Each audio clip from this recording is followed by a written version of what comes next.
Dobrodošli na tej okrogli mizi z naslovom Za družino gre. Lep pozdrav tudi vsem, ki nas spremljate po spletu. Upam, da bomo preživeli eno uro, v kateri se bo marsikaj razjasnilo, pa predvsem, da bomo doživeli nekaj lepega, ker družina je nekaj lepega. Poslanke in poslanci, kot vemo, bodo jutri odločali o noveli zakona o zakonski zvezi in družinskih razmerjih.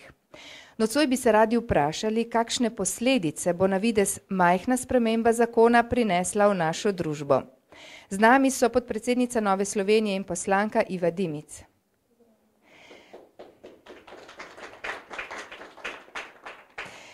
Potem Marijo Plešej. Psihoanalitik Roman Vodeb. In pa psiholog in psihoterapevt Heliodor Cvetko. Pridružila se nam bo še gospa Metka Zevnik, ona pa je sovoditeljica koalicije Za otroke gre. Mogoče za začetek, družina, kot jo poznamo skozi zgodovino, je doživela veliko pretresov, vendar pa je vedno veljala za človekovo najbolj varno zavetje. Danes vemo, da žal prevečkrat biološka družina zaradi takšnih ali drugačnih razlogov razpade, vendar pa to za seboj potegne veliko trpljenja. Zato je verjetno prav, da so vsi člani družine ustrezno zaščiteni z zakonodajo.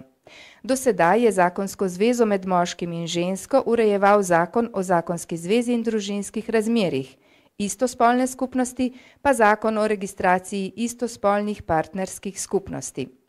Slednji je imel nekaj neustavnosti, ki pa jih v več letih država ni uspela odpraviti. Zdaj pa želi na hitro spremeniti definicijo zakonske zveze in drugega zakona, pravzaprav ne tega zakona, ki ima neustavnosti. Kako lahko to razumemo, gospa Iva Dimic?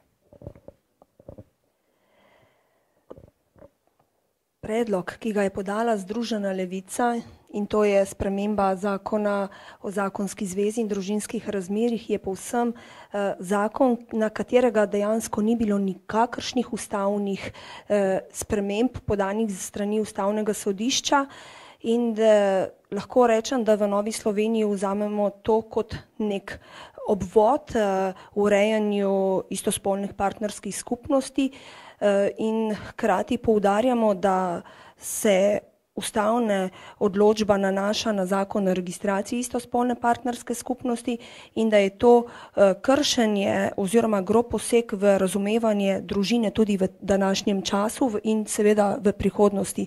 Zato smo v Novi Sloveniji pripravili to okroglo mizo in želimo opozoriti tudi na posledice, ki jih bo sprememba razumevanja slovenske družine ali pa naravne družine v prihodnosti lahko prinašala.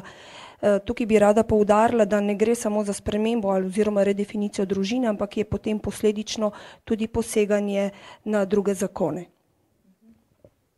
Še to bi samo vprašala, kako pa bi se dalo vse po vašem da urediti te recimo pravice, ki so manjkale ali pa so bile neustavno urejene v zakonu o registraciji istospolnih partnerskih skupnosti? Seveda, saj v poslanski skupini Nove Slovenije smo pričakovali, da se bo ravno v zakonu o registraciji istospolne partnerske skupnosti urejali vse pravice, na katere je opozorilo Ustavno sodišče, da so neustavne. Zato smo tudi podali predloge, ko je v mesecu decembru koalicija oziroma bom rekla stranke koalicije dala spremembe na sam zakon o registraciji istospolne skupnosti za odpravo neustavnosti in toliko bolj je bilo potem presenetljivo, da se je nekako vladna koalicija odločila, da bo podprla predlog Združene levice in seveda sprememba zakona o zakonski zvezi in družinskih razmerjih, ki pa ni bil nikoli temelj spora ali pa kakšnega napačnega nerazumevanja, da ne govorim tudi neke neustavnosti. Ja, mogoče, če pogledamo res, kakšne spremembe zakon prinaša, predloga novele zakona. Gospod Vodeb, predlagatelji sicer trdijo, da gre samo za majhno spremembo definicije zakonske zveze poroke, vendar to se nekako obrne na glavo. Kako vi opredeljujete poroko? No, jaz bom najprej povedal, da je to konceptualno tako radikalno brati, da se sploh ne splača komentirati to, kar je v tem novem predlogu. ZZDR je zakon iz leta 1976. Ta je bil pisan za tandem moškega in ženske, ker imata prokreativne sposobnosti. Za ta in izključno za ta tandem je bil pisan ta zakon. Takrat nikomu na misel ni prišlo, da bi recimo, pa ne bom zdaj rekel dva geja, dva moška uporabljala v svoji libidinalni skupnosti, življenjski, bivanski, ta zakon. Ne? To je absurdno, da recimo, to je ravno tako, kot če bi neinvalidi hoteli priti do bonitet in se sklicevali na invalidski zakon. Ne? Ta invalidski zakon je za invalide pisan, ne za neinvalide. Ne? In ta ZZDR, ta tako rekoč družinski zakonik, je pisan za moške in ženske in otroke. Ne za dva moška. In tukaj recimo jaz, in tem sem recimo dost nov v pristopu k kritiki. Tukaj ni sploh pomembna spolna usmeritev, ne? Tako kot se sklicujejo na 14. člen Ustave, da je problematično, da so kratene človekove pravice, da istospolnim ni omogočeno posvajanje otrok. To sploh ni problem. Iz teoretskega psihoanalitičnega vidika je gej lahko čist dostojen oče. Ne? Lahko je pa mati tega istega očeta pa lezbika, recimo, je lahko ženska, ampak vhodni spol v starševanje mora biti tak, da mora otroku očetovati bitje s penisom, se reče v psihoanalizi. In spolna usmerjenost očeta sploh ni pomembna. Ne? Zato 14. člen nima kaj iskati pri sklicevanju na človekove pravice. In ta konceptualni obrat, ki si se ga umislili, brez javne razprave, to je absurdno in na tej točki sem jaz kritičen. Ne. Kritičen sem pa, bom rekel, tako rekoč do svojih kolegov, ne, ker jaz ne priznavam, da prihajam s Trbovelj, tam nam recimo srce na levi bije. Ne. Pišem pa z desno in sem konzervativen zaradi psihoanalize. In to skropucalo, mislim, to je moralni absurd. To je v ozadju psihopatska ideologija legobitrovskega gibanja in feministk. In to jaz 20 let že kritiziram in sem kritiziral, ko sem sesuval prvi družinski zakonik, pomagal levičarjem dopovedati, da naj bodo pametni in zdaj tukaj bom zopet povedal in bom kritičen, ker ta zakon ni bil pisan za tandem istospolnih, se pravi dveh moških ali pa dveh žensk. Bil je pisan za moške in ženske in njihove potomce. Gospod Cvetko, mogoče še vi, kako pa vi gledate na ustanovo zakonske zveze poroke, družine, kaj dejansko to pomeni tudi za našo slovensko družbo? Hvala lepa. Jaz sem že sodeloval v razpravi pred leti, pa zdaj sem zopet bil pozvan in sem seveda veliko razmišljal o tem. Moj prvi impuls je bil, tu gre za intimne stvari, o tem se pravzaprav ne bi smeli toliko javno pogovarjati, ampak zadeva je res tako delikatna, da se je treba. Ne? Zato sem tudi pristal na to, da sodelujem tukaj. Sodelujem pa predvsem kot psiholog, praktik, ki že več kot 30 let delam v vzgoji in izobraževanju, torej sodelujem z starši, z vzgojitelji in pomagam reševati razne težave, torej na poti v odraščanje. In predvsem kot praktik bi rad povedal, da pri vsakdanjem delu srečam številne primere posledic na otrocih, ko so družine disfunkcionalne. In ravno to, kar je gospod Vodeb prej povedal, te družine so v tem smislu disfunkcionalne, da otrok ne more v takem okolju sicer varen in dobro preskrbljen opraviti vseh razvojnih nalog, ki jih mora na poti v odraslost. Kaj se tiče njegovega psihičnega razvoja, identitete, moralnega razvoja, ker pač enih stvari ni. In tule, ko smo prej komentirali, sem rekel, sej mati narava ve, kaj dela. Ne? In mi v tej postmoderni res delamo veliko kardinalnih napak in ena izmed teh je, da tudi rušimo v tem smislu temelje naše civilizacije, ko rušimo tradicionalno družino, ne? Očeta v moškega spola s penisom, ne? In pa mame ženskega spola. In zgleda, da se pač ti, ki tole zdaj delajo, ne zavedajo tega.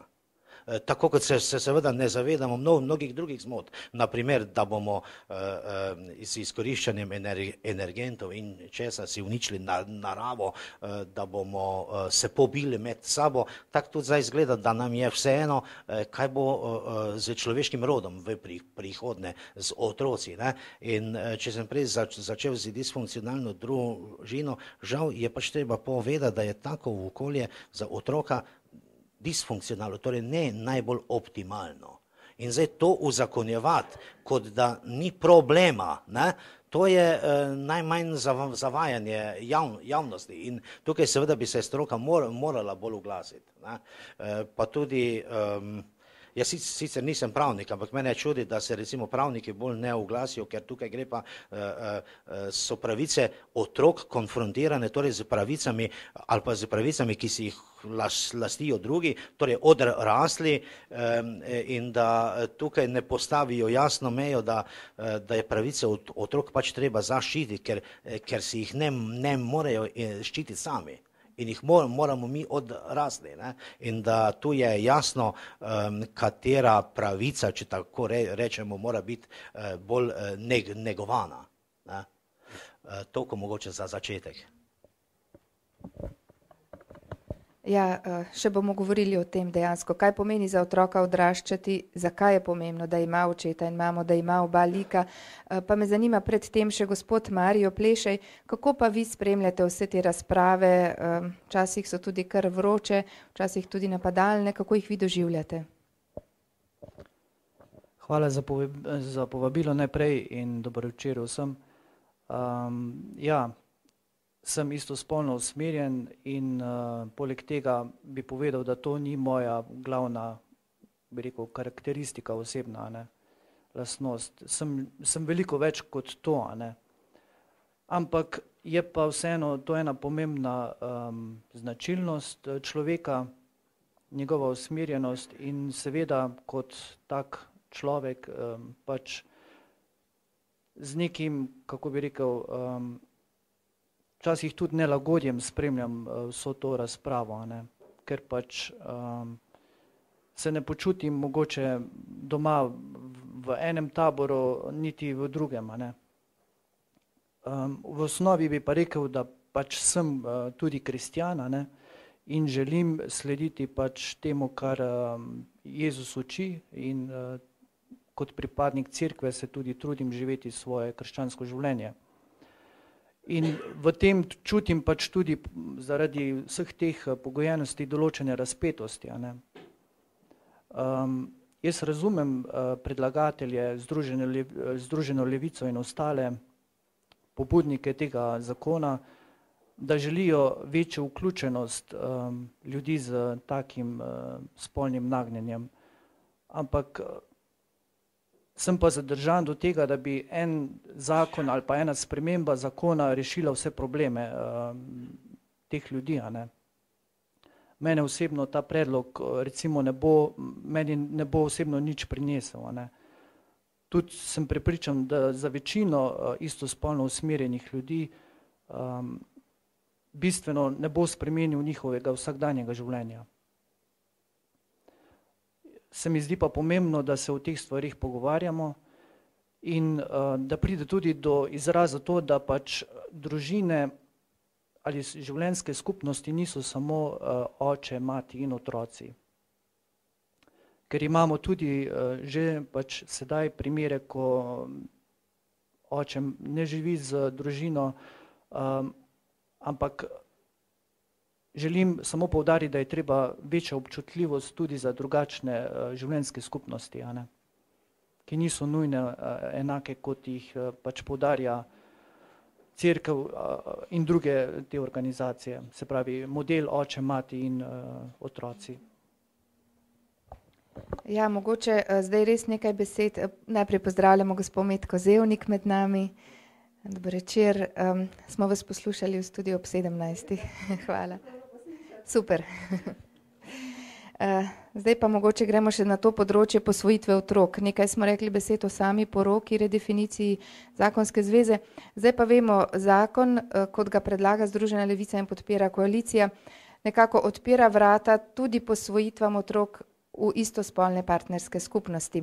Mogoče za začetek, gospod Roman Vodeb, kaj pomeni, če pogledamo čisto iz strokovnega stališča, da otrok odrašča brez enega od staršev ali pa da odrašča z osebama istega spola ali pa z očetom in mamo? Glejte, za ta diskurs je javnost prikrajšana. Jaz sem se poskusil nekako infiltrirati v ta priklo odbor, mi ni bilo dovoljeno. Ne pripadam nobeni skupnosti, ne. Jaz bi rekel, da sem zavoda za razmišljanje s svojo glavo. Ampak nisem član nikogar, ne, in ne zato, ker nisem član nikogar, zato, ker drugače mislim, ne, in sem levičar, ne, in svojim dopovedujem, da v psihoanalizi obstajajo določene zakonitosti, ki jih ne samo, da jih jaz vem, vsi jih vejo, samo to ne sme priti v javnost. Obstajajo gejevski aktivisti, ki so psihoanalitiki, moj mentor Bogdan Lešnik, ne, zaradi njega jaz nisem doktor, ne, jaz sem dvojni magister, ker meni ni bilo dopuščeno doktorirati, ker sem imel heteroseksualne teorije v psihoanalizi. Moj drugi dober profesor je Matjaž Lunaček. Ne.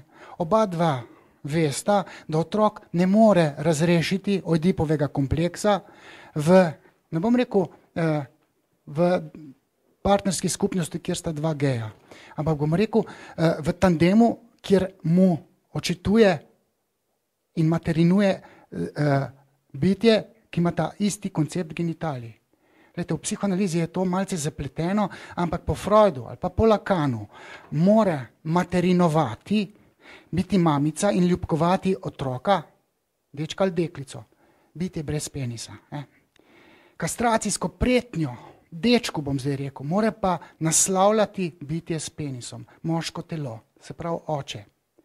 Če je kastrator v oedipalni fazi bitje s penisom, bo otrok razvil spolno identiteto, spolno željo, takšno, kakršno je v tej kulturi večinska. Freud je rekel normalna. Ne? Razvil bo spolno željo, tako, ki jo imamo mi za večinsko, razvil bo pa nekaj, brez česar se ne more ta država zamisliti obstoja. Razvijal bo moralno razsodnost. Ne? Kulminacija pravilno razrešenega Oedipovega kompleksa, torej z moškim očetom pa žensko materjo, je moralna razsodnost. Biser v tej kroni moralnega razsojanja je tabu incesta. Jozef Fritzl ni razrešil Oedipovega kompleksa in si je lepo vzel hčerko za 24 let. Lejte, in če ne zaradi drugega, zato, ker moralna razsodnost, etiologija, se pravi vzrok, kako nastane moralna razsodnost v osnovi, je pač taka, da v oedipalni fazi govorimo o dečkih, te so problematične, deklice v družbi niso tako hudičevo nasramne, kot so moški. Moški, večinoma tajkuni, pokvarjenci so moški, ker ne čutijo, kaj je moralno prav, ker niso imeli oedipskega očeta. Pravilno razrešen Oedipov kompleks je, da otroka, dečka, frustrira, se pravi mu stopi na željo, ne, in mu reče, ne smeš, ne zdaj oče kot bitje s penisom. Kastracijsko pretnjo mora na dečka naslavljati oče.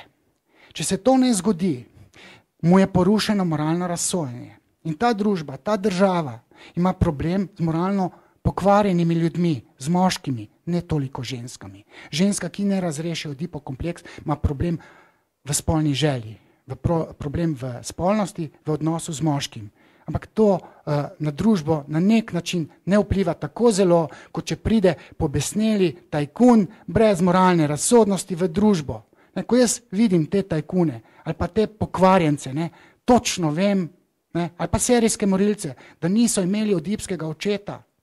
Lejte, in najhujše je, ko jaz upeljem en koncept pankrtov. Veste, to je nadležen koncept. Ampak to ni problem kar tako. Lejte, v starih časih so ljudje ugotovili, da ne vsi, ampak mnogo dečkov, ki ni bilo deležnih vzgojne moči očeta kot bitja s penisom. Če ta oče ni svojega sina v red spravil, je ta pobesnel. In pobesneli mladci se razvijajo pokvarjene moški in te uničujejo družbo. In družba rabi normalno, tradicionalno družino, zato da ne bo hudič vse vzel.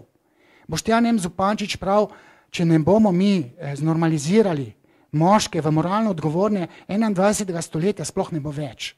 Ker se ti psihopati infiltrirajo vse pore družbenih podsistemov. In jaz zdaj trdim, da niso krivi pesticidi. Kriv je recimo feminizem, ki kastrira te moške. Moški je lahko tam vegetira v družini nebogljen, pa ima neko falično ženo. In se ga otrok ne boji tega očeta. Oče mora imeti vzgojno moč. In če mi porušimo tradicionalno družino, bo vse hudič vzel. In zdaj ta diskurs, ki ga levičar vodi, se ne sme infiltrirati v javnost. Zato jaz ne dobim javne besede. Zato je klauzula, vode pa ne sme na nacionalno televizijo. In jaz to govorim, ker je to moralno prav. To mora biti povedano. To ve Bogdan Lešnik, Matjaž Lunaček, to ve Žižek, to ve Dolar, to vsi vejo, pa molčijo. Lejte, to se mora zvediti. In lejte, veste, kaj še pravijo? Kaj potem, če otrok ne razreši Oedipovega kompleksa, bo pa na psihoterapijo hodil. Zdaj pa naj pa Miro Cerar kot pravnik pa reče, če pa to res, potem pa ta zakon ne sme biti sprejet. Pravniki morajo pa tukaj intervenirati in reči, če psihoanaliza in teorija moralne razsodnosti drži, ker nimajo vsi zdaj Boga, češ Bog me vidi, bom priden. Jaz recimo se ne sklicujem na Boga, jaz čutim, kaj je moralno prav, zato ker sem kaj narobe naredil, me fotor focnil in jaz čutim, kaj je moralno prav. In zato sem danes tukaj, zato ker je to moralno prav. Gospod Cvetko, mogoče vi še kaj o tej odsotnosti očeta v naši družbi? Hvala lepa. Jaz nisem toliko nevaren, čeprav tako da me ne napadajo, ampak vendarle doskrat čutim, da ignorirajo, torej da ni debate, da nihče se ne prijavi v kontraargumentacijo, ker seveda tukaj na strokovni ravni so stvari toliko jasne, da ustrezne kontraargumentacije ni. Tu lahko na enem nivoju vsakodnevnega jezika debatiramo in smo eni za, drugi proti. Na ravni stroke je tukaj zadeva jasna. In vsi, ki se ukvarjamo torej z otroci in z družinami, vidimo, kaj te disfunkcionalne družine pomenijo. Torej, že tam, kjer je oče z penisom, pa ne opravi svoje funkcije, mi vidimo, kak se otrok razvija in kaj mu potem manjka. In mi se danes vsi, ki se na področju vzgoje in izobraževanja ukvarjamo s temi generacijami, ki odraščajo zdaj, se ukvarjamo z posledicami permisivne vzgoje zadnjih 20 let, kjer starši, predvsem očetje, ne opravijo te svoje vloge. Ja, in ti ljudje zdaj odraščajo v mlade ljudi, torej intelektualno so močni, so izšolani, nimajo pa, ne deluje jim pa dobro vest. Torej, niti se ne zavedajo prav, kaj šele, da bi respektirali ta glas v sebi, kadar je na tem, da napravijo nekaj narobe. Zato, ker se to ni moglo razviti. In če bi mi pa zdaj s tem predlogom zakona to uzakonili, si pa dobesedno zatiskamo oči pred tem, kar jasno vemo, da ni dobro. In to je, ne vem, licemerno ali strokovno nesprejemljivo, da govorimo o teh rešitvah kot o adekvatnih rešitvah, ki niso problematične, s katerimi bomo popravili neke krivice, v bistvu pa žagamo vejo, ker družba, vsaka družba, tudi naša, mora biti pa zainteresirana, da vzgojimo mlade odgovorne ljudi, ki bodo torej moralno trdni in ki bodo vedeli, kaj je prav, kaj se sme, kaj pa ne. In če že bodo počeli nekaj narobe, da jih bo vsaj vest spekla. Ne pa zdaj, ko gledamo ljudi, ki počnejo nečednosti in izdvignjeno glavo hodijo okrog, kot da nič ni. Seveda jim je žal, da so jih dobili. Ne zato, da so naredili nekaj, kar ne bi smeli. In to so te drastične posledice tega. In če bi mi zdaj uzakonjali nekaj takega, torej, jaz mislim, da žagamo vejo, na kateri ta civilizacija sedi. Ja, da se je človeška vrsta razvila do te mere, ne, saj tu bi antropologi lahko širše še pojasnili, ne, je družina pravzaprav tisto, kar je omogočilo, da človeške mladiče lahko usposobimo do te mere, da lahko odgovorno stopajo v svet odraslih. In če bomo mi žagali to vejo, žagamo vejo na naši civilizaciji. Ja, zanimivo mi je poslušati zdaj, ko govorita vidva, kaj je prav in kaj ne. Dejansko v diskurzu, v sodobni družbi pravzaprav sploh ne slišimo več o tem, da je nekaj prav in da nekaj ni prav. No. Gospa Metka Zevnik, za vas pa imamo vprašanje, v koaliciji Za otroke gre, pa ste zelo poudarjali, da prav ta zakon, predlog zakona, ki se bo jutri obravnaval, postavlja pravice odraslih nad pravice otrok, ko že govorimo o posvojitvah. Zakaj si pravzaprav prizadevate, zakaj je tako pomembno, da se postavi otroka na prvo mesto? Ja, dober večer še enkrat. Torej dejansko je otrok človek in ima človekove pravice, tako kot vsi drugi. In otrok ne more biti pravica nekoga drugega. To so rekle že številne pomembne inštitucije. Posvojitev otrok je seveda inštitut, ki pomaga otrokom, ki ostanejo brez staršev ali so njihovi starši nekako neoperativni, da bi otroke vzgajali zaradi različnih razlogov. Zato je ta inštitucija posvojitve, da bi otroci zrasli v nekem zdravem okolju, v zdrave osebnosti, kot sta moja predgovornika zdaj naštevala. Seveda se pa vprašamo, ali je istospolno okolje tisto pravo okolje za otroka, ki pride v posvojitev. Namreč ta zakon to zdaj omogoča.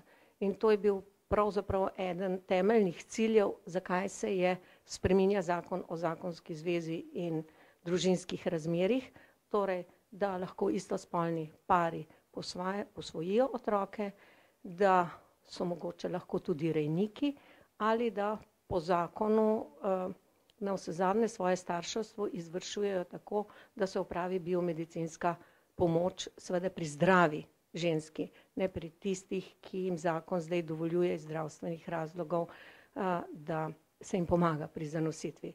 15. člen zakona o zakonskih razmerjih govori, da mora država s šolskim sistemom, zdravstvenim sistemom, sistemom socialnega varstva pomagati, da zakonci udejanjajo svojo starševsko dolžnost.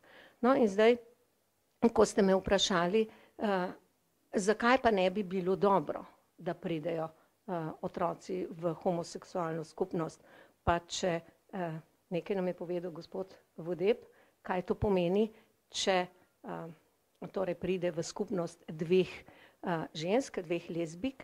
Ne vem sicer iz vašega ravnanja, kako bi obrazložili, kaj če se pojavi v skupnosti dveh moških, ampak to boste verjetno kasneje povedali. Naj pa povem, da so bile po tistem, ko je bil družinski zakonik sprejet, izvršene številne raziskave na to temo. Namreč takrat, ko se je sprejemal družinski zakonik, so zagovorniki govorili o raziskavi ameriškega psihološkega društva, ki da je v številnih raziskavah dokazalo, da ni razlike, ali otrok raste v homoseksualni ali heteroseksualni skupnosti oziroma skupnosti svojih staršev. Po tistem času pa so opravili, pa je dr. Regnerus opravil eno ogromno raziskavo na velikem številu otrok, ki so zrasli, ki so bili odrasli, in to v različnih strukturah družin. Zajel je tako, on pravi, nepoškodovana biološka družina, se pravi tista, ki obstane, se ne loči, da raste otrok z enim od staršem, da je posvojen, da je da ima mačeho ali drugega. Torej, vse te strukture je zajel in jih primerjal po različnih, bi rekla, kriterijih oziroma primanjkljajih. In sicer, kako se odzivajo čustveno, še to bi poudarila, spraševal pa je otroke, ki so bili odrasli in so iz svojih družin že išli. Torej, odgovarjali so kot odrasli ljudje, ne kot otroci. Namreč v tistih prejšnjih raziskavah so običajno odgovarjali otroci ali namesto njih njihovi starši. In je bilo videti vse zelo idealno. No, iz te raziskave, kot sem rekla, razni kriteriji so bili, 40 jih je bilo, od jemanja marihuane do tega, kako se počutijo varni, ali so kot odrasli prejemniki socialne pomoči, kakšen je bil njihov uspeh v šoli, torej vrsto vsega tega. Torej, pokazalo se je tisto, kar se že od nekdaj ve, da najmanj rizičnih faktorjev, ne da nimajo nič, ampak najmanj rizičnih faktorjev imajo otroci, ki zrastejo v družini očeta in mame, ki svoj zakon tudi ohranita. Najslabše so se pa odrezali, za mene zelo, bi rekla, sem se začudila temu, zdajle pa ne, ko sem gospoda Vodeba poslušala, otroci iz lezbičnih družin. Tam so bili rezultati najslabši od tistega, mogoče sem narobe vas razumela, ampak to je pokazal. Tu je bilo različno in dečki in deklice, recimo v lezbičnih družinah so otroci najbolj siljeni, da spremenijo spol, da vzamejo spol svojih staršev, veliko bolj kot v gejevskih družinah. Torej, enostavno se je pokazalo, da otrok najbolj optimalno dozori in uspe v življenju, če živi s svojimi biološkimi starši. Skupaj, ves čas, dokler ne odide. No, včeraj pa sem dobila v roko raziskavo, ki je bila objavljena v februarju in objavljena v britanski reviji Journal of Education and Behavioral Science, torej o obnašanju, ki govori o čustvenih težavah otrok v homoseksualnih družinah. No, in vzorec je ogromen. Na 207 000 otrocih je raziskovalec delal, dr. Sullivan iz Ameriške univerze, ampak med njimi je bilo 517 otrok iz homoseksualnih skupnosti, ki treba le vedeti, da po procentu tega ni tako veliko. No, in pokazalo se je, da imajo ti otroci bistveno večje čustvene težave, kakor otroci, ki so v drugačnih družinah. Torej, to je zagotovo tisti razlog, bi rekli, ki je na znanstvenih podlagah nastal, pa ga morda vemo že dolgo, da je temu tako, da je za otroka optimalno okolje biti v družini z mamo in z očetom in tudi posvojen otrok bo seveda bolje uspeval, manj rizičnih faktorjev deležen, če bo posvojen v tako družino. Smem nekaj dodati? Glejte, starši se trudimo, veste, da je starševati jeba. Težko še pa še. Freud je rekel, to je en najbolj nemogočih poklicov. Vzgoja, politika, psihoanaliza, to so trije nemogoči. Glejte, jaz sem 2 atomski bombi doma, se pravi 2 kopije mene. Težko, še pa še. Ampak če mi zavozimo, starši ne moreš tožiti, ne moreš reči, zdaj te bom pa tožil, ker sem uničil življenje. Državo se da pa tožiti. Da država sprejme zakon, kjer je enemu nebogljenčku dodeljeno, starševanje 2, pa bom rekel žensk, recimo. Ni nujno, da sta lezbiki, 2 žensk. Verjetno sta lezbiki, Ta otrok ne bo razvil moralnega razsojanja, ker mu ni kastracijsko pretilo bitje s penisom. Oče, mogočni kastrator ga ni bilo. Če ga ni bilo in če nima Boga, bo on ukradel, ker bo mislil, da ga nihče ne vidi. Posnele so ga pa skrite kamere in bo zaglavil v zaporu. In pa se bo pa branil. Bo rekel, ja, jaz nisem čutil, kaj je moralno prav. Jaz sem se skril, jaz mislil, da me ne boste videli. Jaz ne čutim, kaj je moralno prav, ker vi ste mene prekrajšali za očeta. Moralne razsodnosti jaz nisem mogel razviti. Spoštovana država, meni ste zakonom uničili življenje in zdaj vam bom pa jaz tožil. Državo se pa da tožiti. In švedski posvojenci tožijo državo. Zakaj jo tožijo? Ker ti Švedi, ne, pegasti blond, so šli v Afriko, črno Afriko in črnce pripeljali. On črnc je bil tam, mislim, to je lega, črnje. Ne. Celo otroštvo je trpel. In ti črnci in Azijati iz Vietnama pa Kitajske so se združili in tožijo državo. Glejte, vi ste posvajali otroke iz črne Afrike, iz Azije, a veste, kaj smo mi tukaj? Mi smo odpadek, nas smo stigmatizirani, smo bili celo otroštvo. Kako ste to vi nam lahko naredili? In so tožili državo. Samo ena skromna malenkost je, ne? Te tožbe niso dobili. Če bi bila druga zasedba senata ali ne vem, tam porote, bi mogoče dobili. Ba jaz zdaj to na Evropskem sodišču.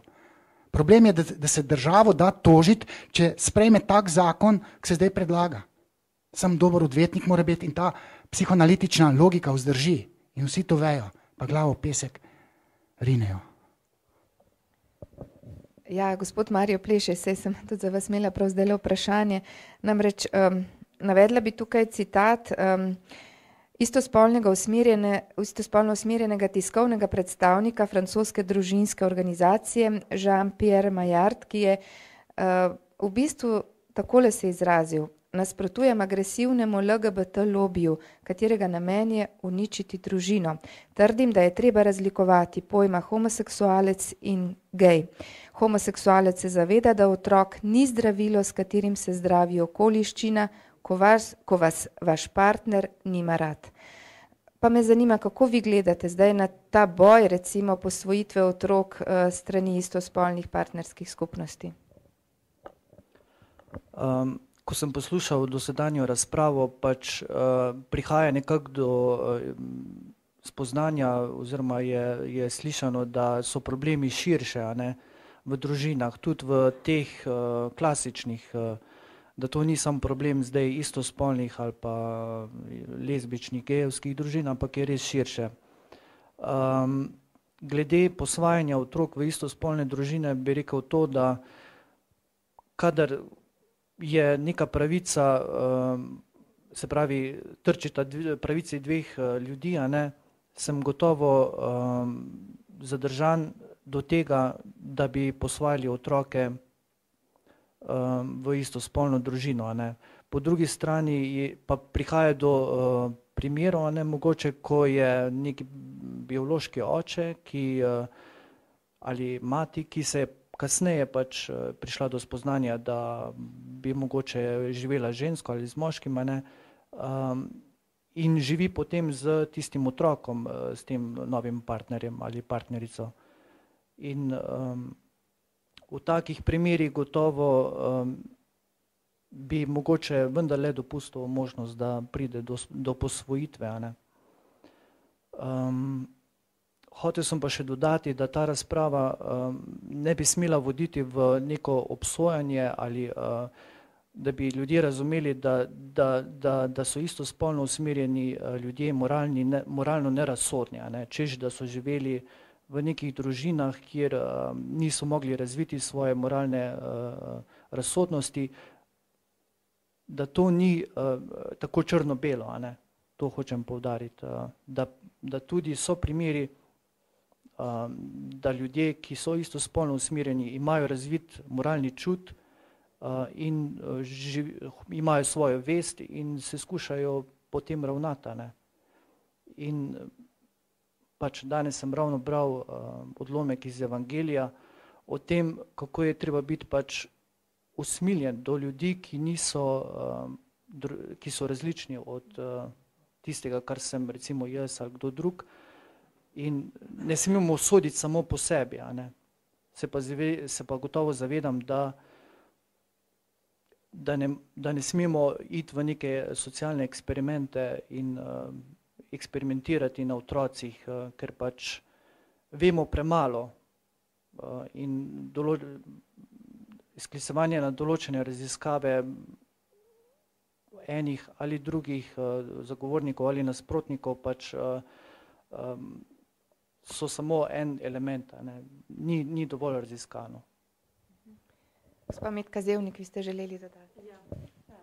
Rada bi samo to povedala, da če ima eden od partnerjev v homoseksualni skupnosti svojega otroka, biološkega, in ga pripelje v novo skupnost, je to po naši zakonodaji možno posvojiti že danes, a ne, po odločbi Ustavnega sodišča iz 2010.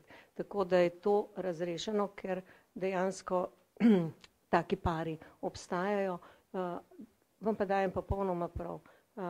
Torej, takšni, bi rekla, ljudje s takšno nagnjenostjo ali take skupnosti obstajajo in tega ne moramo negirati. In je prav, da se uredijo medsebojne pravice, vkolikor so to pari, v enaki meri, kot je za, bi rekla, vse ostale ljudi urejeno, ker imajo ravno tako, kot govorite, svoje dostojanstvo, svoje moralni čut in tako naprej, vendar je to možno urediti v raznih področnih zakonih, a ne, ki govorijo, naj si bodi o socialnih pravicah, o zdravstvenem zavarovanju, o dedovanju, kar je že urejeno.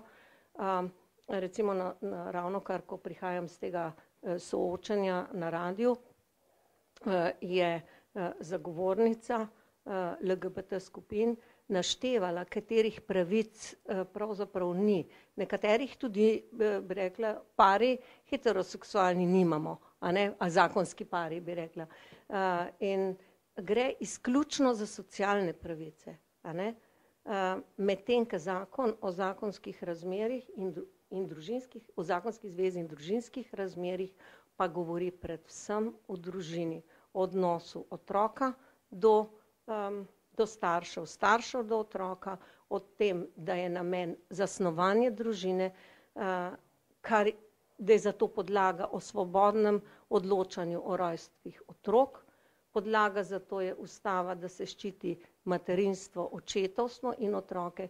Torej, ta zakon, ta sprememba posega v sfero otrok in njihovih staršev. In to je sporno. Ne pa sporno, da bi se druge pravice izenačile in jaz sem zelo proti temu osebno, da se katerega koli človeka diskriminira. A ne.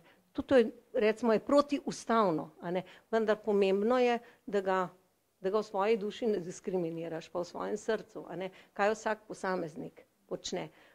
Vendar mora biti to obojestransko. Mi pa doživljamo, še bolj pa zaenkrat ozunaj, da ta skupina, da je zelo agresivna, ne rečem vsi, ampak tista, ki se predstavlja navzven, pravzaprav ne priznava pravic drugače mislečim, in tudi to, kar je zdaj napravila Mestna občina Ljubljana, ne, MOL, ki je mesto razglasilo za LGBT prijazno, zdravstveni dom, LGBT prijazen certifikat, se pravi eno skupino nekje izloči. Jaz mislim, da je slabše naredila glede do drugih ljudi, kot če tega ne bi, a ne. Ker potem se vprašaš, ja, zakaj pa zdravstveni dom ne bi bil bolnim otrokom prijazen, z mamico, ki pride, staremu človeku, ki težko hodi, prijazen. Jaz sem bila nedavno tega na Norveškem, ki velja kot država vseh teh enakih možnosti, vendar na letališču v Oslu imate 2 stezi. Zdaj seveda je zaradi varnosti zelo veliko teh pregledov in so vrste dolge na letalo. Ampak na eni stezi piše za starše z otroci. Na drugi stezi so pa vsi te drugi. To je družini prijazno. A ne? Recimo letališče. Nisem videla certifikata. A ne? In nisem videla tega, kar so v MOL-u na certifikatu napisali, če vidite, da je s tem kaj narobe, javite komisiji za podelitev certifikata. Torej, že imamo moralno-politično komisijo, ki bo o nekom odločala. Zdaj se imenuje tako komisija za certifikat, potem se bo imenovala drugače. Jaz osebno sem delala, živela in delala v sistemu, kjer je pri vsaki zaposlitvi pisalo, da mora biti človek moralno-politično neoporečen. Konkretno je to vsak vedel, da pomeni, da mora biti v zvezi komunistov. To je bilo v ozadju, to ni nikjer pisalo. Najmanj pa kar je, da sploh ni smel biti veren. Ampak to je šlo skupaj. In tako je bilo. In si se moral pač, če si se prijavil na kakšno tako mesto, jaz sem se hotela na univerzo, sem imela vse to, ampak pa so rekli, ja, pa dajte prinesti to potrdilo. Ja, pa sem rekla, pa zakaj ga pa rabite, kakšno potrdilo pa je to, malo sem se sprenevedala. Ja, prineste potrdilo od nekoga, da ste, ne vem, tako malo, da ste delovali. In pa sem bila malo tako, ker sem bila v tistem času, jaz takrat sem že zaposlena, ker sem hotela službo zamenjati. Pa sem šla k svojemu, ki je bil mentor našega letnika, jaz sem bila pa predstavnica letnika študentov na fakulteti, študirala sem kemijo, pa sem rekla, gospod profesor, bi vi meni to napisali? Je rekel, ljuba moja, je rekel, in kar ne misli, da bi bilo to zadost, da jaz to napišem. Je rekel, dej ti poišči kakšnega kolega, ki je v partiji, pa naj ti kaj napiše.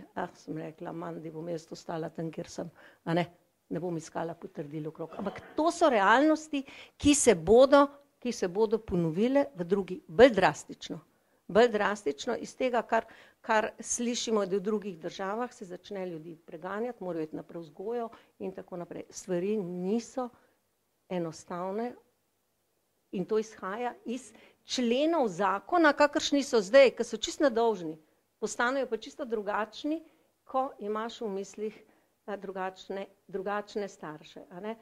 Zagotovo ni mogoče, če sta te dve skupini v enem, obe kot starši opredeljeni, imeti v rojstnem listu napisano mama in oče, ker ni več. In zato v državah, kjer to je, piše že v dokumentih starš 1 in starš 2. Torej izraz mama in oče izgineta. Torej to so takšne posledice, ki jih prinaša če je vnešeno v zakon o zakonskih razmerjih.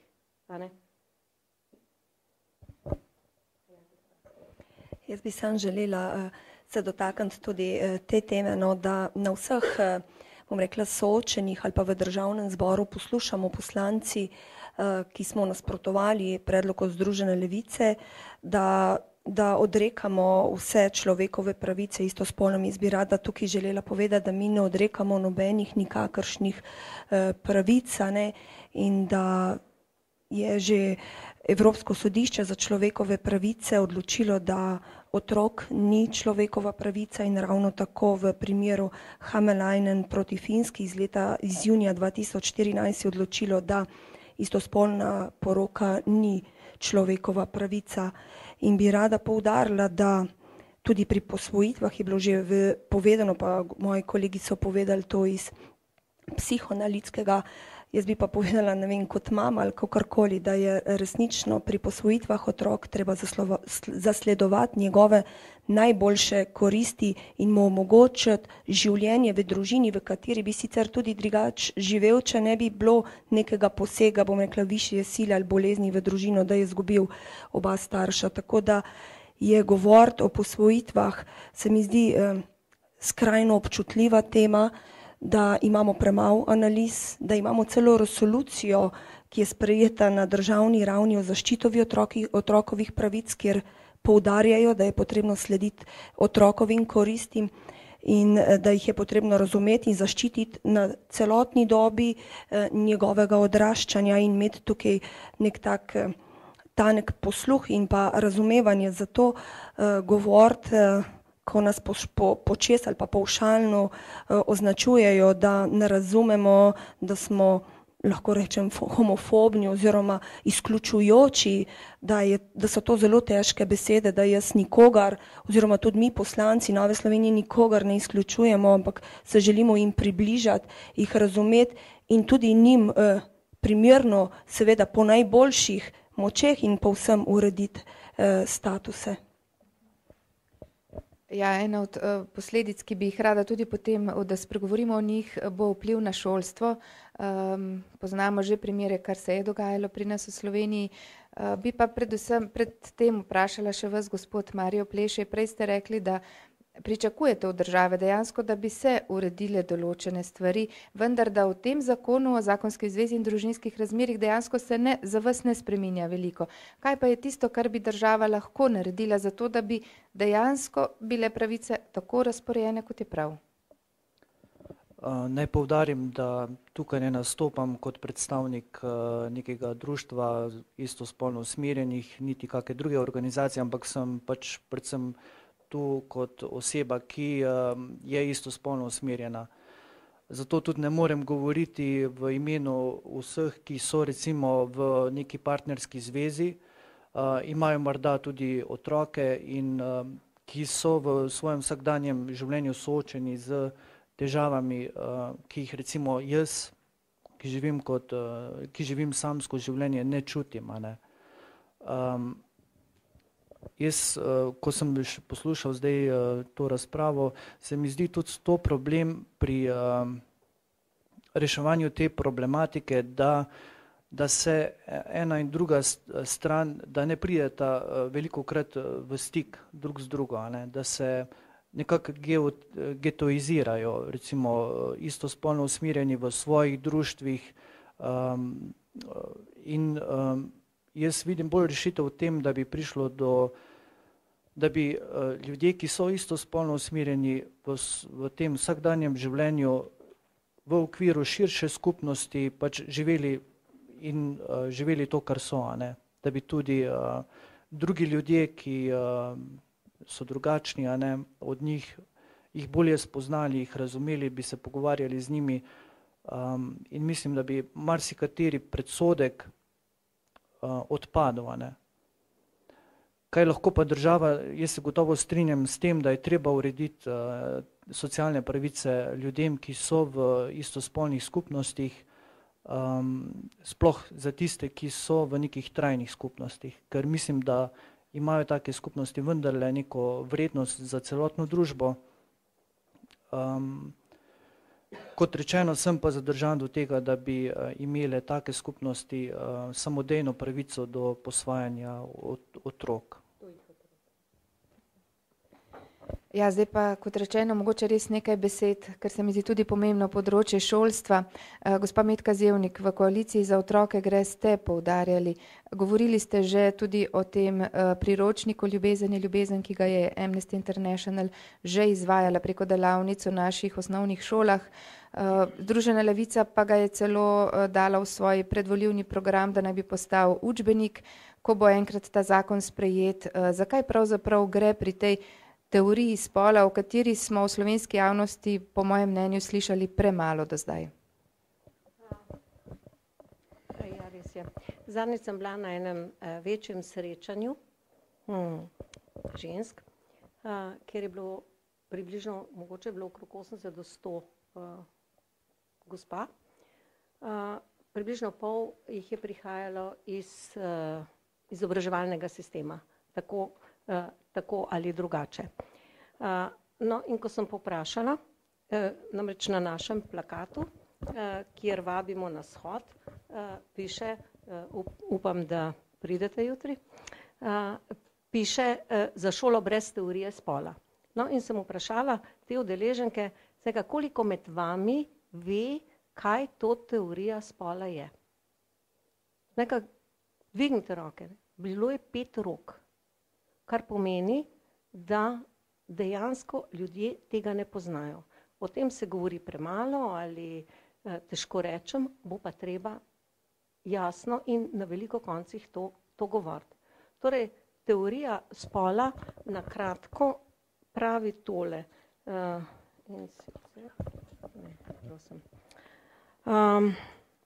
Podobno kot spol ni vnaprej določeno ali samoumevno dejstvo ob rojstvu in ga moramo imeti pravico opredeliti sami ali ga spremeniti, velja za istospolno usmerjenost. To zdaj pomeni, da teorija spola ne priznava, da se človek rodi s spolom, ne glede na to, kakšno spolovilo ima, ampak da bo ta spol si določil kasneje. Torej, da si ga bo izbral. In v skladu z izborom svojega spola se bo potem tudi obnašal. Ker pa za otroke v takšnem kulturnem okolju, kakršno je naše, v bistvu je nekoliko težje, da bi otrok do tega prišel, jih je treba v šoli tega učiti enostavno. Torej jim to predočiti in govori v tej, to je ta priročnik, o katerem je bilo govora, govori, če si rojena kot ženska, se moraš temu primerno obnašati, govoriti in oblačiti po žensko. Enako, če si moški in ljubiti moraš nasprotni spol. Kako prosim? To naj bi izgovarjali otroci. In potem nekje tlele v teli knjižci govori, recimo, daj za hec se postavi pred ogledalo in govori, deček, jaz sem gej, deklica, jaz sem lezbika. Mama in oče nista pomembna. Dve mami sta ravno tako dobri, kakor mama in oče. Dva očeta sta ravno tako prav, kakor mama in oče. Torej, to je tisto temeljno, o čemer govori teorija spola, se pravi, spol si izberi in k temu je treba otroke učiti, ker sami po sebi do tega ne pridejo. Kaj šele, če so domači, torej, če domače okolje drugačno. In tukaj trčijo vrednote staršev, kako vzgajati svoje otroke, ker pa je, zdaj pa govorim iz tega, kaj se dogaja po državah, kjer to je, začnejo, torej, ker je to zakonska norma, starši ne morejo zahtevati, da se otroke vzame ven iz šole, kadar se o tem govori. Če temu nasprotujejo, smo priča posameznim primerom, kjer starše kaznujejo, to za 24 ur jih zaprejo. Torej, vse te stvari grejo namreč zelo korakoma. Prvi korak pri res, ki so diskriminirane, te skupine je, da se jim priznajo te socialne pravice v približno takih zakonih, kot je pri nas zakon o registraciji istospolne skupnosti. Naslednji korak, ki ga ta lobby za svojimi političnimi botri realizira, je izenačitev zakonske zveze z istospolno skupnostjo. Torej, da ni več zakonska zveza opredeljena samo kot zveza moškega in ženska. Naslednji korak je uvajanje teorije spola v šolo.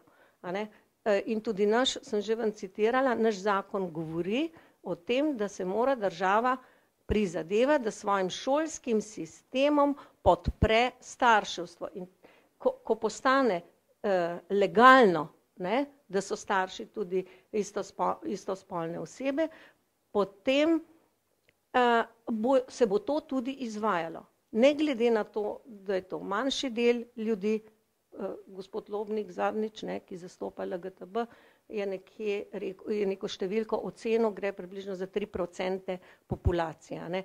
Pa še od teh 3% jih bo verjetno mogoče manj kot pol, ki bodo starši, ali bo imeli posvojene, ali pa so starši. Domnevam, to je zdaj samo ocena. Torej, vsekako gre za relativno majhno skupino ljudi, ampak se tej skupini podredi celoten sistem. In veleposlaniki, ki so bili na pogovoru, mislim, da v Državnem zboru, gotovo ste bili zraven, jaz nisem, sam sem slišala, so rekli, ja, da je normalno tam, da potem osebe, ki tega ne podpirajo, to so pa zdaj učiteljni, matičari in tako naprej, ne morejo opravljati več svojega poklica. Tudi v Evropi se je, tista Estrela report, torej, kar se je uveljavilo, sprejelo je, da ima LGTB, da mora imeti LGTB skupina prednost pri zaposlovanju v službah, kot je izobraževanje, kot je socialno delo, zdravstveno delo, se pravi, naenkrat se obravnavajo, mislim, v vseh primerih prednostno, torej temu se reče uradno pozitivna diskriminacija pri nas, recimo pri nas se izvaja to pozitivno diskriminacijo na socialnem področju za romske skupnosti, a ne, glede na ostale, ampak in to so potem posledice in seveda, če učitelj tega ne bo mogel, bo rekel, da on pa tega naučil, ne more, v našem zakonu zdaj ni nobenega ugovora vesti, bo mogel jeti ali na prevzgojo ali bo pa mogel delovno mesto zapustiti. To so vse te hude posledice, a ne, vsega tega. Ja, zdaj, ko imamo že dva strokovnjaka, pa lahko povprašamo, kaj pa dejansko recimo za otroka pomeni. Zdaj gospa Metka Zevnik je predstavila, kaj je napisano recimo v teh učbenikih, ki naj bi kmalu prišli tudi kot obvezno čtivo v naše šole. Kaj pa to pomeni za otroka v odraščanju, ne vem, pri 12, 13, 14 letih, da se mu postavljajo takšna vprašanja? Glejte, ta učbenik sem jaz seciral na 20 straneh. Ta knjiga ne sme biti nikjer promovirana, knjižnica Sevnica so dobili befel, da jaz te knjige ne smem promovirati. Bilo je pa leta 2012, glih v času te kampanje. Moja kampanja se je imenovala Za pravilno razrešitev Oedipovega kompleksa. Ne. Edino pravilna razrešitev Oedipovega kompleksa omogoča moralno razsojanje. Ne. Zdaj, da bi se še vrnil, 4 tipi prehoda ali pa vzrokov za to, da nekdo postane homoseksualec. Obstajajo 4 tipi. Eden je genska anomalija, se pravi, nekdo se rodi gej in ima nevrološko strukturo možganov tako, da je recimo feminilni gej v glavi, se da skenirati pri rojstvu. Vzrok je lahko travmatična materina nosečnost, drugi vzrok, v 4. mesecu nosečnosti. Tretje so spolne zlorabe. 4. najpogostejše je pa nepravilna razrešen Oedipov kompleks v primarni, torej disfunkcionalni družini, recimo enostarševski. Ali pa če je mama preveč dominantna in recimo da tepe svojega sinčka in si on v intrapsihični realnosti predstavlja, da če bi bil pa jaz deklica, me pa mamica ne bi tepla. Ne? In potem zbeži v ženski spol. Ne? In se identificira kot ženska in ves miselni odtis, ki ga opravi v svoji psihični realnosti, ga zapelje v feminilnost, ne? In postane recimo feminilni gej. To, ko govorite, jaz sem bil proti, tudi na Hrvaškem imajo ta problem, proti spolni vzgoji. Človeku se spolna želja razvije čist samostojno, spontano, brez kakršnekoli intervencije v oedipalni fazi. Nobenemu otroku ni treba razlagati, kako se kondom natika. Treba je razložiti, kaj je to menstruacija, kaj je kontracepcija, ampak ne te detajle, ker če otrok dobi virus z te knjige, ljubezen je ljubezen, prehitro v glavo, mu ta virus veliko kilobajtov psihe pokuri in otrok preveč začne razmišljati o enih stvareh, o katerih ne bi smel razmišljati. Ne? In zdaj to je pa pol hudič, ki ima mlade. Ne? Potem se pa ta misel hipertrofirano zapelje po celem miselnem sistemu in to deluje kot spolna zloraba. Da učitelj v šoli reče svojemu učencu, učitelj v šoli je pa avtoriteta, vzpostavlja se neka čustvena vez, učitelj je simbolni oče ali pa simbolna mama. Ne? In tista avtoriteta, če reče otroku, zdaj pa tole preber, zdaj pa ti, fantek, ti si lahko gej, ali pa ti deklica, ti lahko prakticira seks tudi z istim spolom, ne? Potem začne ta virus glodati. No, bom pa to probala, ne? In potem ima pa ta hudič mlade, ne? Potem se pa tele milijon gigabajtov psihe predrdra, ne, se ponotrani in če pride do spolne izkušnje in če se zgodi recimo še nek užitek, ne, potem je pa gotov, ne? Potem, ko pride do fiziološkega užitka, se potem pa namnožijo te misli. Ne? Se pravi, če bo otrok deležen takih virusov v svoj miselni sistem, bo to spotaknilo spolno željo in spolno identiteto.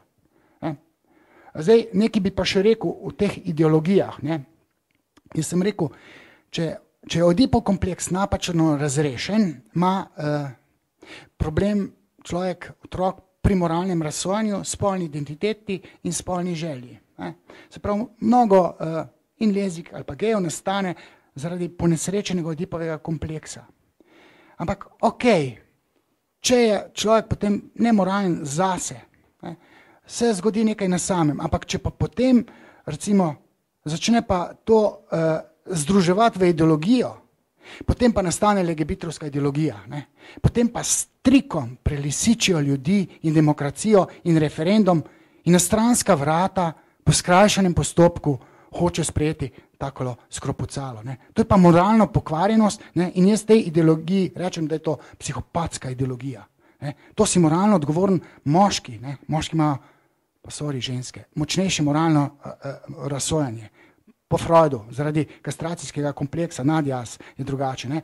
To si moralen moški ne bi privoščil, da bi na stranska vrata, mimo referenduma, ki je svoje povedal, da bi upeljal to v parlament. In recimo, meni je prav nerodno, da tale Luka Mesec je v mojih Trboveljah bil izvoljen za poslanca. Jaz sem Mira Cerarja volil, ker je bil še nepreverjeno slab.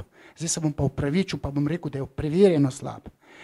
Ta Luka Mesec, mene ljudje na cestu ustavljajo pa pravijo, mi ga nismo zato volili, da bo takole skrpucalo zakon, da bo on predlagal. On je razočaral trboveljske volivce.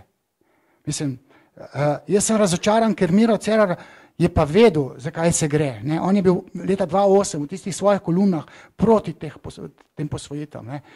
Tako da jaz sem osebno pisal pismo in mu razložil, da kot pravnik more zakapirati 14. člen.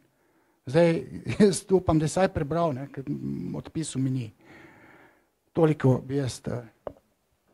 Ja, pomembno se mi... Nisem sama brala, vendar mi je nekdo pripovedoval, da je v enem od svojih blogov takrat, nekaj let nazaj, dr. Cerar pisal to, kar ste vi govorili, da lahko posvojenec zaradi moralne poškodovanosti toži državo. To je on pisal. Je pa mene citiral. Mislim, zdaj jaz sama to nisem prebrala, ampak da je bilo rečeno, da bodo lahko taki otroci tožili državo. Mislim, takrat je to govoril. Zdaj govori, da se bo pokazalo, ali smo dovolj zreli. Ker smo FDV-ju, ki upravlja možgane. Pa Aldo. Če še smem jaz par komentarjev. Tukaj v bistvu gre zdaj za poskus zlorabe demokracije. Ali pa torej uporabe, ampak tako. Jaz tale problem vidim približno tako, kot je problem ozonske luknje ali pa problem onesnaževanja pitne vode. Tako je to en taki zelo jedrni problem. Uzakonjati nekaj, kar vemo, da ni dobro, je po domače rečeno neumno.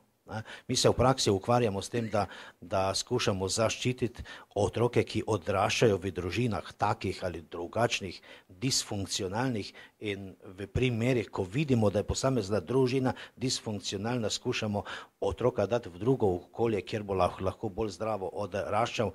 Tukaj bomo pa uzakonili nekaj, kar naprej vemo, da ni in ne more biti dobro. To je nerazumno. Ja, jaz bi se vrnila še na to, kar ste vi prej govorili, gospod Vodeb. Po eni strani ideologija, ki poskuša vsiliti zahteve manjšine večini, in pa po drugi strani življenje istospolnih, ki pa seveda je treba urediti njihove pravice, je treba socialne, tiste, ki še niso urejene, čeprav vemo, da so poskušale različne vlade urediti, pa gejevski aktivisti niso bili za to, da se uredi v tem zakonu, ampak so želeli, da se uredi v zakonu o zakonski zvezi in družinskih razmerjih. Gospod Mario Pleš, je torej kako razlikovati zdaj med tem aktivizmom, ki dejansko poskuša, kot smo videli, na primeru držav, vdirati v šolski sistem, v javni sektor, in pa na drugi strani pravice, ki jih ima vsak človek, karkoli pač že je, ali je heteroseksualni, ali je to istospolni, ali je to invalid, ali je to zdrav človek, sploh ni pomembno, gre pač za pravico vsakega človeka. Kako razlikovati? Ja, težko vprašanje. Jaz nisem pač član teh aktivističnih skupin in se tudi ne identificiram z vsemi njihovimi zahtevami, predlogi. Po drugi strani pa je gotovo tudi več takih, kot sem mogoče jaz, ki recimo ne hodijo na parade ponosa, ki ne demonstrirajo ali so glasni, ampak so pa v tem položaju, da so istospolno usmerjeni, a ne, in da so soočeni z, kako bi rekel, tudi zaradi teh vročih razprav sedaj v nekem nelagodju, a ne, ker se čutijo prizadete, a ne, zaradi svojega stanja. Jaz bi pač apeliral tudi na tiste, ki nasprotujejo tem rešitvam, da so občutljivi, a ne, in da poudarjajo, da so proti neki določeni rešitvi in da ne demonizirajo ljudi, ki imajo taka nagnjenja. Ker s tem pač povzročamo določene tudi mogoče travme pri mlajših, recimo najstnikih, ki se s tem soočajo, ne glede iz kakih razlogov, in pač pozivam, da so ti, ki nasprotujejo, občutljivi na to. Ja, gospa Iva Dimic, vi ste že samo še poudarili, da v Novi Sloveniji si prizadevate, da sprejmete dejansko vsakega človeka in tudi si prizadevate za uveljavitev pravic. Na kakšen način bi jih torej vi rešili?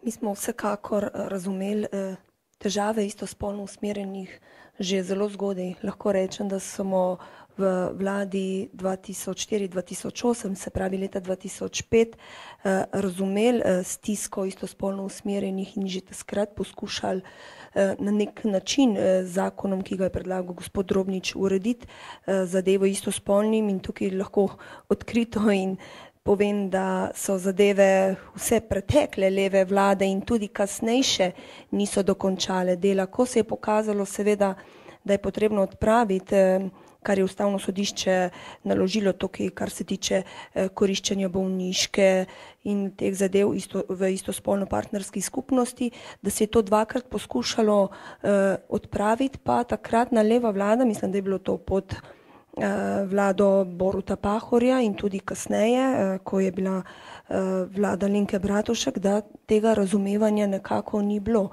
Zdaj, verjetno so bile želje, da se popolnoma izenačijo, bom rekla, poroke, da je poroka smisel oziroma beseda, ki jo razumemo sedaj kot poroko moškega in ženske, kar se tudi s tem predlogom Združene levice spreminja, da želijo biti tudi na ta način enakovredni.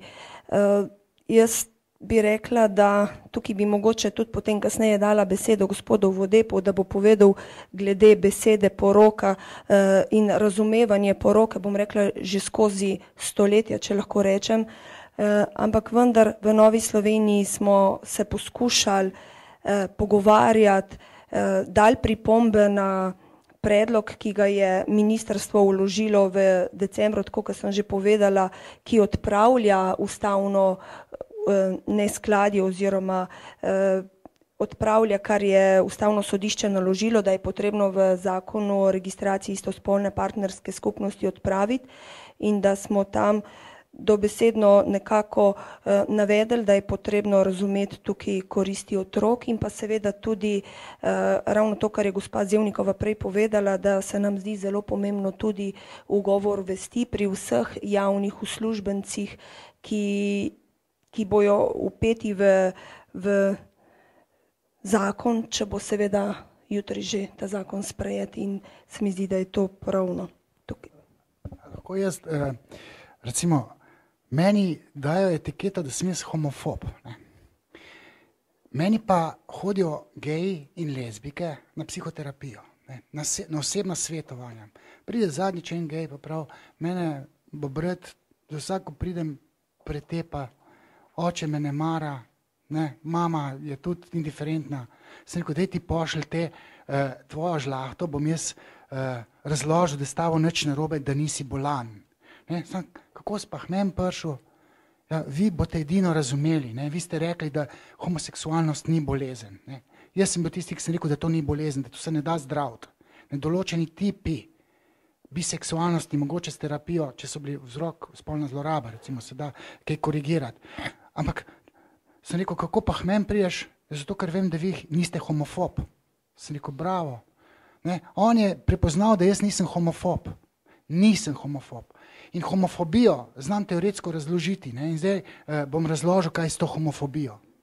Mogoče bom malo pornografski. Vete, slovim tudi kot seksolog. Ne? In tam, ko jaz terapiram, moram za seksualne fantazije vedeti. Ne?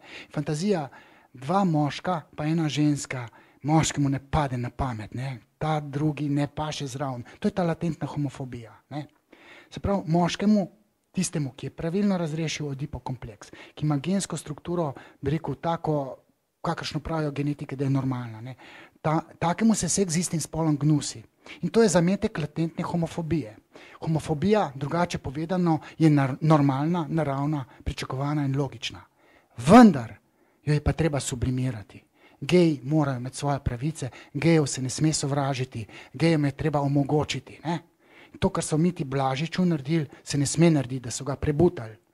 Ne? Ampak, ko sem šel, jaz v ta gej bar open, je bilo 200 gejev pa lezbik, jaz sem šel pa noter, ne? In sem pričakoval, da jih bom dubil. Sreč je bila pa policija v zuni, so me čuvali, ali pa Mitijo Blažiča. Ne? In sem povedal tisto, kar jim gre. Ne?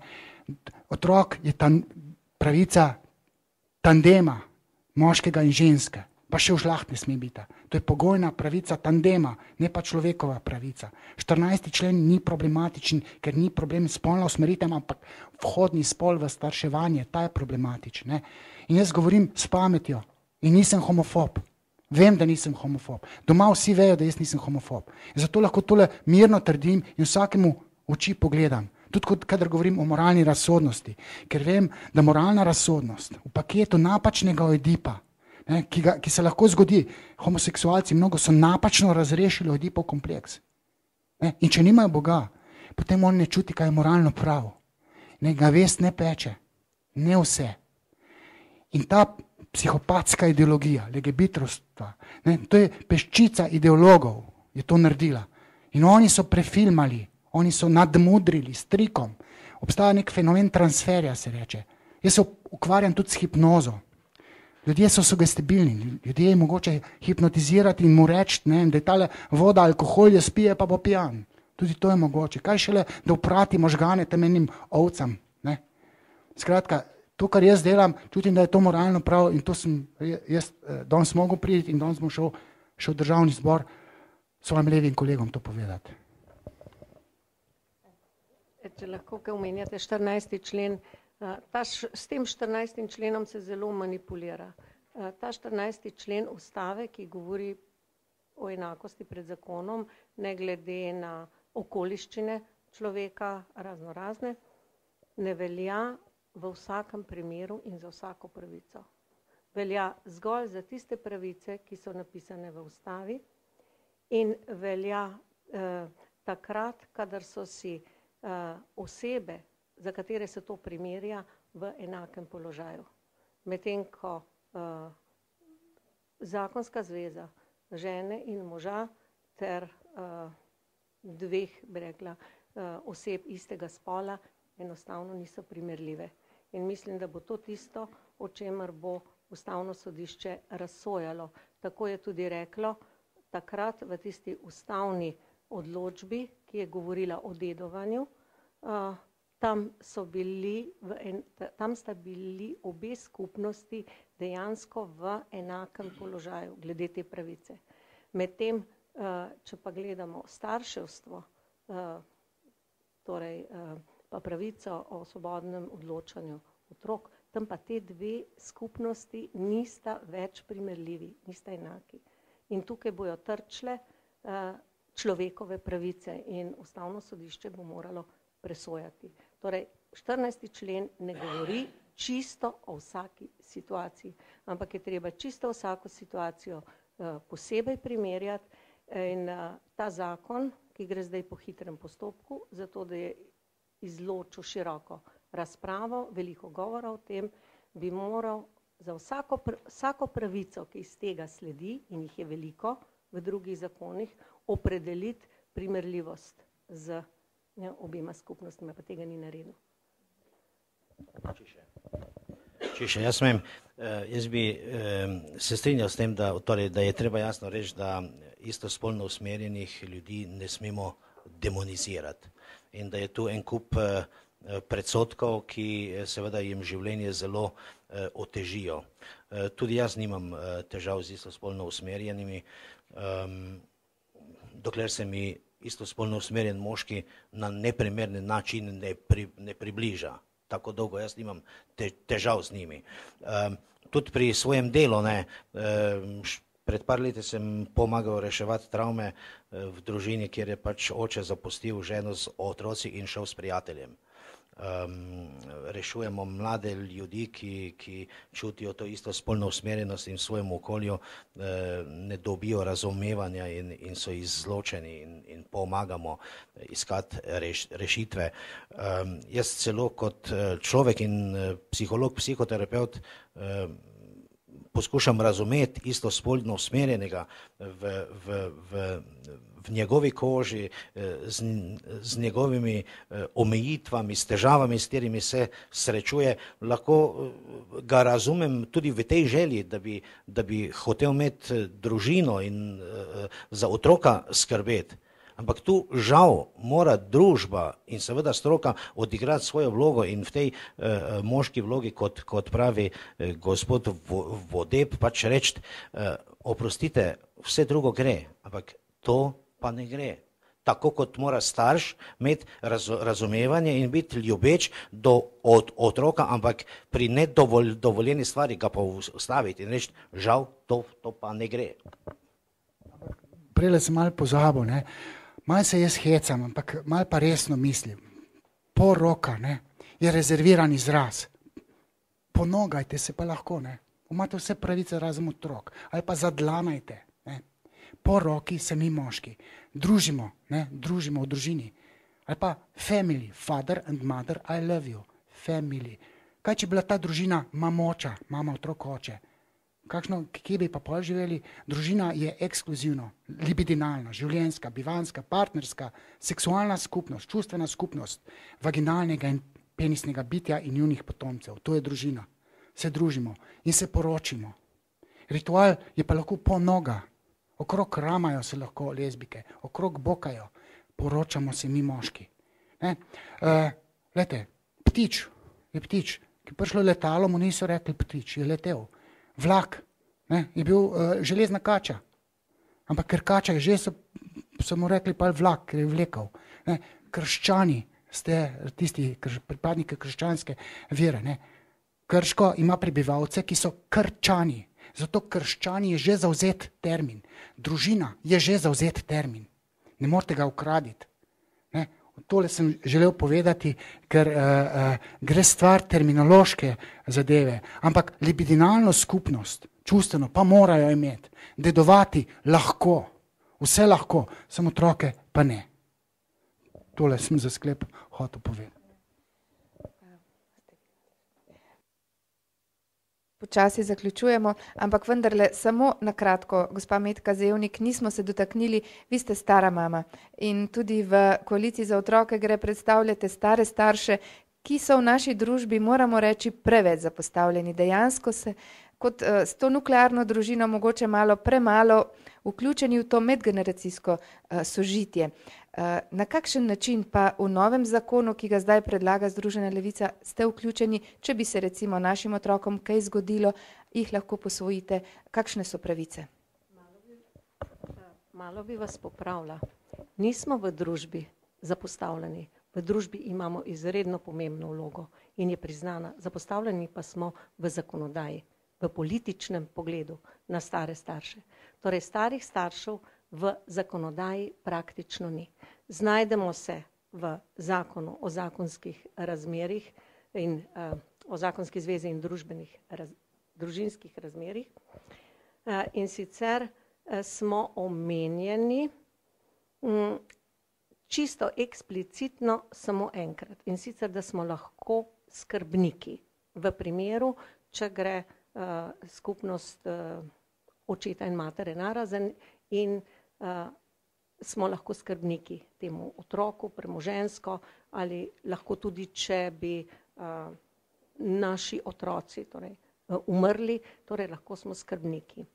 Po zakonu o rejništvu smo lahko tudi rejniki, ne moremo pa posvojiti otrok. Tudi zdaj je bilo tako, zdaj tako v tem zakonu. Vendar zdaj se zadeva še bolj spreminja. Namreč po spremembi zakona, o katerem zdaj govorimo, lahko homoseksualni pari otroke posvojijo. V praksi bi lahko prišlo do tega, da recimo naši otroci doživijo nesrečo, torej umrejo, mi svojih otrok posvojiti ne moremo, homoseksualni parih pa lahko. Se pravi, da bi bili otroci odvzeti. Po zakonu o posvojitvah otroci ne smejo več imeti nobenega stika s svojo družino, tudi s starimi staršine. Torej, zgubijo popolnoma identiteto, zgubijo svoj rod, kot rečemo, in med vnuki in starimi starši pa, kot veste, je veliko ljubezni. In vse raziskave in vse ugotovitve kažejo, da otroci, ki živijo v skupnosti s starimi starši, lepo in bolje uspevajo tako v šolskem sistemu, kot v svojem čustvenem zorenju.